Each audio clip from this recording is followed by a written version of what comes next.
Hi there! You're about to listen to a vintage episode of the Under the Microscope podcast.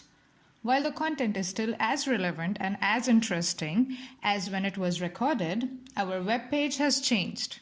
You can now find us at thesciencetalk.com/real-scientist-nano.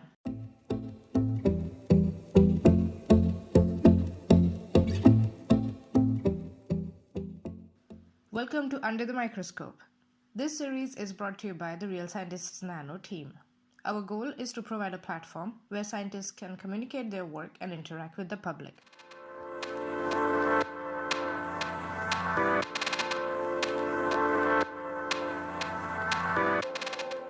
Hi everyone. Today we have with us Karyn Jarvis, who is a senior research engineer at Swinburne University of Technology in Melbourne. Hi Karyn, how are you?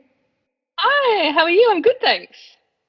I'm good, excited to know about your science. So let's start by understanding your research. So could you explain your research to us in super simple words, please? Okay, so the area that I work in is surface modification and thin film deposition.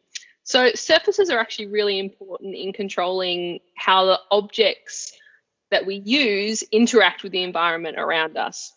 So I deposit really thin coatings, so nanometer thin coatings onto surfaces, and that gives these surfaces the properties that we want.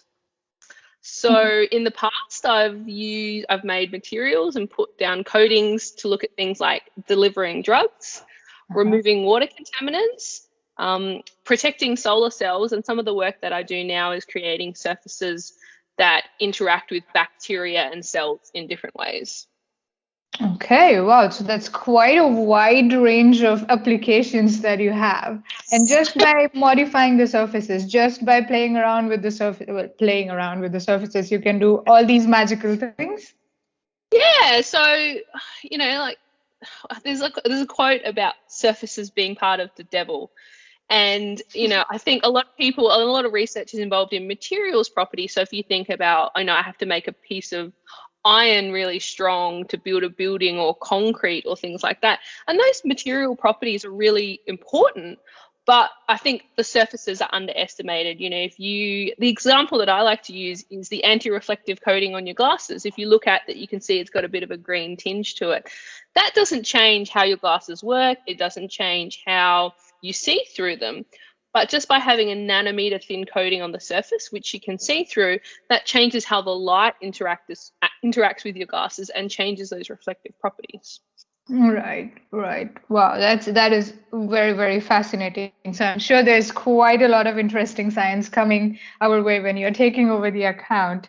So what can the followers expect in the week that you will take over the Real Scientist Nano Twitter account? So I'm going to do a variety of different things. So starting off with a typical getting to know me, what I do, where I've come from.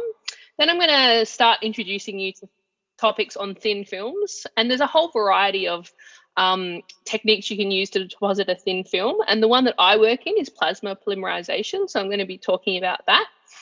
Part of my role at Swinburne is actually managing an open access user facility. So this is where we have users from academia and industry, which can come in and use our equipment. So I'm going to be talking about the company, the Australian National Fabrication Facility that I work for, and how they facilitate a lot of research at Swinburne and also with Victoria.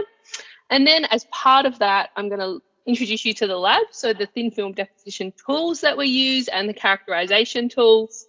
And then I'm going to finish out the week by looking at different applications of thin films. So one of the ones I mentioned are anti-reflective coatings on glasses, but there's lots of really interesting objects out there that you don't think have thin films on them, and they're really important for the function of those devices. Okay, wow, there's quite a lot coming our way. So looking forward to it. So thank you very much for speaking with us, Karyn. Really excited to have you on Real Scientist Nano. Thank you. Excellent. Thanks for the invitation.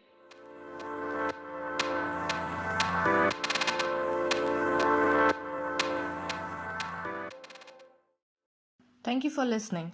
To know more about us, please visit our website, realscientistsnano.org, and follow us on Twitter at realsci_nano.